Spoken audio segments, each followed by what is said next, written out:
दोस्तों नमस्कार। Colonel Ajay CEO Ajay astro money group first global astro finance digital channel से आपसे मुखातिब होता हूं। आज है 11 अक्टूबर सन 2025 शनिवार। दोस्तों तिलहन की महत्वपूर्ण फसल खरीफ सीजन की तिलहन में सोयाबीन मानी जाती है। ध्यान देने वाली बात यह है कि महाराष्ट्र, मध्य प्रदेश और राजस्थान में ये महत्वपूर्ण उपज की सबसे अधिक पैदावार होती है। सोपा के एक वार्षिक अधिवेशन में सोयाबीन का उपज पिछले साल के मुकाबले भीषण कमी का अनुमान लगाया जा रहा है। जानिए पूरी रिपोर्ट विस्तार से। दोस्तों इस वर्ष प्रतिकूल मौसम के असर और कम प्रोडक्टिविटी यानी उत्पादन के कारण 20.5 लाख टन सोयाबीन की फसल घटकर 105.36 लाख टन रहने का अनुमान है।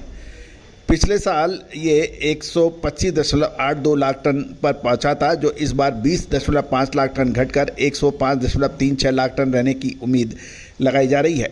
ये खबर तेल तिलहन उद्योग के प्रमुख संगठन soybean processor association of India यानी सोपा ने अपने वार्षिक रिपोर्ट में जारी की है।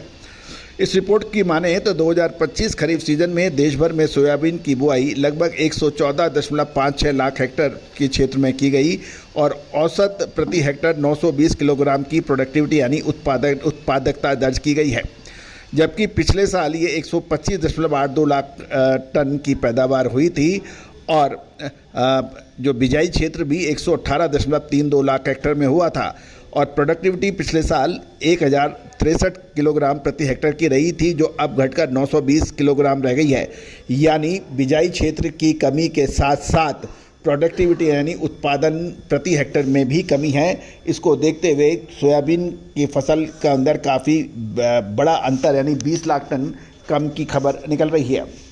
गौरतलब है कि इसका प्रमुख कारण इस साल मानसून के दौरान कई राज्यों में अत्यधिक बारिश ने फसल को बुरी तरह प्रभावित कर दिया।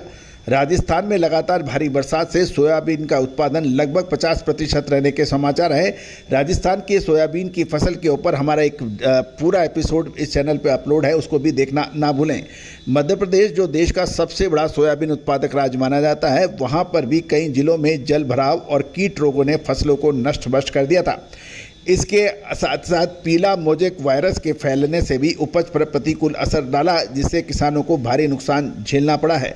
मध्य प्रदेश सरकार ने किसानों की मदद के लिए मूल्य अंतर भुगतान योजना भी शुरू की है। इस योजना के अनुसार यदि व्यापारी किसानों से मंडियों में केंद्रीय न्यूनतम समर्थन मूल्य से कम दरों पर सोयाबीन खरीदते हैं तो राज्य सरकार उस अंतर की राशि सीधे किसानों के खाते में जमा करेगी। इससे किसानों को बाजार की अस्थिरता से आंशिक राहत मिलने की उम्मीद है, लेकिन किसानों ने इसको नकारा है और उन्होंने ये कहा है कि ये एवरेज भाव की बात होती है और इससे किसानों को बहुत अधिक राहत शायद ना मिले। भारत में खाद्य तेल की खपत लगभग 60% हिस्सा आयात से पूरा किया जाता है और इसके चलते हर वर्ष देश को लगभग 1.7 लाख करोड़ रुपए की विदेशी मुद्रा खर्च करनी पड़ती है। अगर देश को खाद्य तेलों पर आत्मनिर्भर बनना है तो उन्नत बीज, वैज्ञानिक तकनीकी और टिकाऊ खेती प्रणालियों के माध्यम से सोयाबीन की प्रोडक्टिविटी बढ़ाना अनिवार्य होगा। इसके अलावा ताड़ का तेल यानी पाम तेल का उत्पादन भी बढ़ाने के लिए युद्ध स्तर पर कार्य करना होगा। केंद्र सरकार ने खरीफ मार्केटिंग सीजन 2025-26 के लिए सोयाबीन का न्यूनतम समर्थन मूल्य बढ़ाकर 5,328 रुपये प्रति क्विंटल कर दिया है, जो कि पिछले साल के 4,892 रुपये प्रति क्विंटल से 436 रुपये अधिक है। यह बढ़ोतरी किसानों के लिए प्रोत्साहन का काम कर सकती है, लेकिन वास्तविक रिलीफ या राहत तभी मिल पाएगी जब मौसम की अनिश्चितताओं से फसल की सुरक्षा सुनिश्चित किया जाए, साथ साथ MSP के ऊपर माल भी पूरा खरीदा जाए। पूरे साल तक यदि हम देखें तो सोयाबीन की फसलों के दाम किसानों को नहीं मिल पाए हैं और MSP से नीचे ही भाव बाज़ारों में लगातार रहे। इससे किसानों में असंतोष भी है। विभिन्न स्तरों पर घोषणाएं भी की गई, लेकिन वो घोषणाओं का अनुपालन नहीं हो पाया है। तो दोस्तों किसानों का कहना है इनसे उनको पूरा फ़ायदा नहीं मिल पाता है। ये भी ध्यान देने वाली बात यह है कि खाद्य तेलों में यदि हमें आत्मनिर्भर बनना है तो हमें किसानों को प्रोत्साहन देना पड़ेगा और किसानों को आधुनिक तकनीक से खेती और भंडारण जैसी महत्वपूर्ण समस्याओं का सामने से बचाने के लिए उनके लिए उचित प्रबंध करना पड़ेगा। भारत अपनी खाद्य तेल निर्भरता को कमी लाने की दिशा में ठोस प्रगति कर सकता है। इस वर्ष सोयाबीन उत्पादन घटने से जहां किसानों को की आमदनी पर असर पड़ेगा, वहीं तेल उद्योग को भी कच्चे तेल की कमी झेलनी पड़ सकती है। हालांकि सरकारी समर्थन मूल्य में बढ़ोतरी और राहत की योजनाओं से कुछ हद तक संतुलन बने रहने की उम्मीद लगाई जा रही है, लेकिन ये कितना ग्राउंड पर उपलब्ध होगा ये एक विचारणीय प्रश्न है।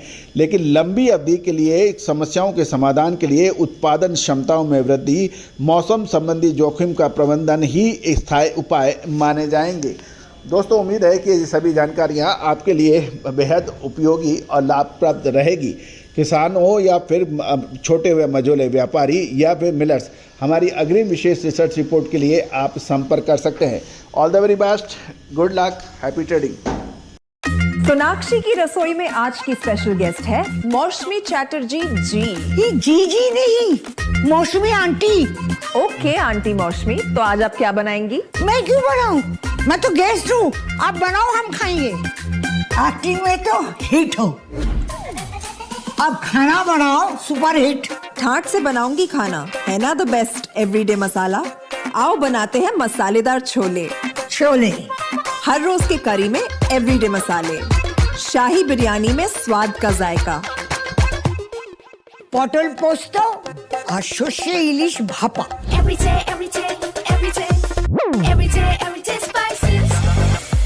साफ मसाले, खुशबू और प्योर झाग, टेस्ट से भर दे हर जुबान पे स्वाद। एवरीडे मसाले, देश का स्वाद।